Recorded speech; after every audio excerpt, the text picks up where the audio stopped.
dikembangkan menurut sifatnya. Pengembangan paragraf dapat dilakukan dengan satu pola atau lebih. Ada beberapa metode pengembangan paragraf. Di antaranya adalah sebagai berikut. 1. Kronologi. Pengembangan paragraf secara kronologi atau alamiah disusun menurut susunan waktu, the order time. Pengembangan paragraf secara kronologi ini pada umumnya dipakai dalam paragraf pisahan atau naratif, dengan mengembangkan setiap bagian dalam proses. Pengembangan itu dilakukan dengan memberikan suatu peristiwa, membuat atau melakukan sesuatu secara berurutan, selangkah demi selangkah menurut perurutan waktu. 2. Ilustrasi. Pengembangan paragraf dengan ilustrasi digunakan dalam paragraf paparan atau ekspositoris untuk menyajikan suatu gambaran umum atau khusus tentang suatu prinsip atau konsep yang dianggap belum dipahami oleh pengembangan. Pengembangan paragraf ini biasanya digunakan oleh penulis yang ingin memaparkan suatu yang dilihatnya. 3. Definisi. Pengembangan paragraf ini digunakan apabila seseorang penulis bermaksud menjelaskan suatu istilah yang mengandung suatu konsep dengan tujuan agar pembaca memperoleh pengertian yang jelas dan mapan mengenai hal itu.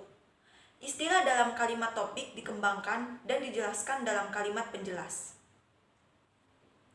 4. Analogi. Pengembangan paragraf secara analogi merupakan pengembangan paragraf dengan ilustrasi yang khusus. Dalam pengembangan ini diberikan suatu contoh gambaran yang berbeda, tetapi mempunyai kesamaan, baik bentuk maupun fungsi, untuk menjelaskan kepada pembaca tentang sesuatu yang tidak dipahaminya dengan baik. 5. Perbandingan dan pengontrasan.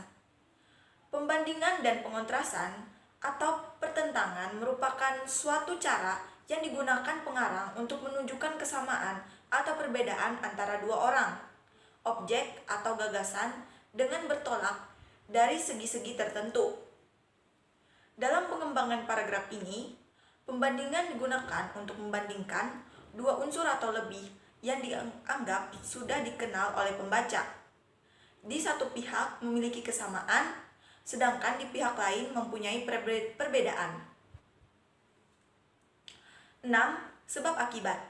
Dalam pengembangan ini, suatu paragraf mungkin berupa satu sebab dengan banyak akibat atau banyak sebab dengan satu akibat. Sebab dapat berfungsi sebagai pikiran utama dan akibat sebagai pikiran penjelas, atau dapat juga sebaliknya. Jika akibat merupakan pikiran utama, untuk dapat memahaminya, perlu dikemukakan sejumlah penyebab sebagai perinciannya. Sebab akibat sebagai pikiran utama dapat ditempatkan pada bagian permulaan atau bagian akhir paragraf. 6. Sebab akibat. Dalam pengembangan ini, suatu paragraf mungkin berupa satu sebab dengan banyak akibat atau banyak sebab dengan satu akibat. Sebab dapat berfungsi sebagai pikiran utama dan akibat sebagai pikiran penjelas, atau dapat juga sebaliknya.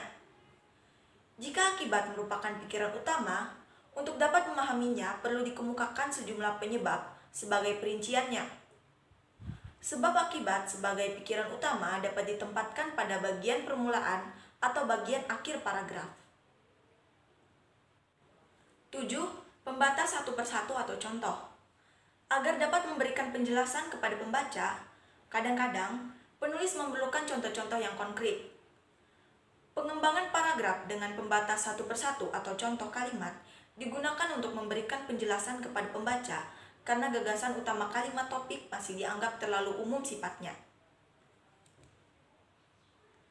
8. Repetisi.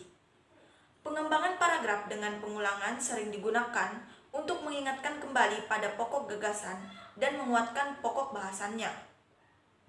Dalam pengembangan paragraf secara repetisi ini, sebuah pokok bahasan ditampilkan secara berulang pada kalimat berikutnya. 9. Kombinasi. Pengembangan paragraf juga dapat dilakukan dengan mengombinasikan beberapa metode pengembangan. Pengembangan ini dapat dilakukan dengan memadukan repetisi terutama repetisi kata-kata kunci atau kata ganti dengan analogi. Pengembangan paragraf dengan kombinasi ini paling sering digunakan oleh penulis untuk menuangkan gagasan-gagasannya.